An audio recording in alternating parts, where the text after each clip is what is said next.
ہم سے موسیٰ بن اسماعیل نے بیان کیا، ان سے وہیب نے، ان سے حشام نے فاطمہ کے واسطے سے نقل کیا۔ وہ اسما سے روایت کرتی ہیں کہ میں عائشہ رضی اللہ تعالی عنہا کے پاس آئی، وہ نماز پڑھ رہی تھیں۔ میں نے کہا لوگوں کا کیا حال ہے؟ تو انہوں نے آسمان کی طرف اشارہ کیا، یعنی سورج کو گہن لگا ہے۔ اتنے میں لوگ نماز کے لیے کھڑے ہو گئے۔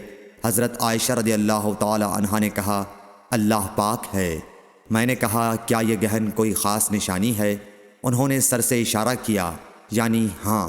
پھر میں بھی نماز کے لیے کھڑی ہو گئی، حتیٰ کہ مجھے غش آنے لگا تو میں اپنے سر پر پانی ڈالنے لگی۔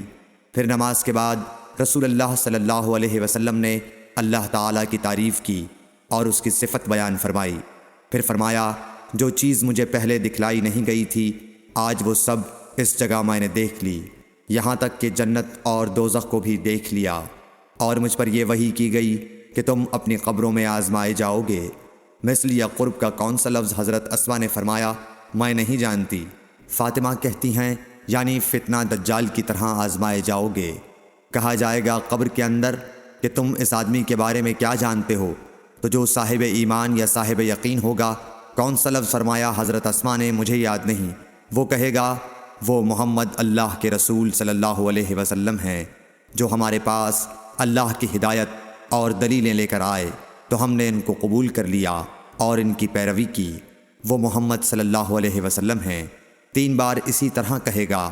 پھر اس سے کہہ دیا جائے گا کہ آرام سے سو جا، بے شک ہم نے جان لیا کہ تو محمد صلی اللہ علیہ وسلم پر یقین رکھتا تھا۔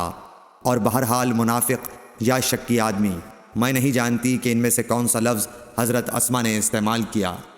تو وہ منافق یا شکی آدمی کہے گا کہ جو لوگوں کو میں نے کہتے سنا میں نے بھی وہی کہہ دیا، باقی میں کچھ نہیں جانتا۔ صحیح بخاری حدیث نمبر 86۔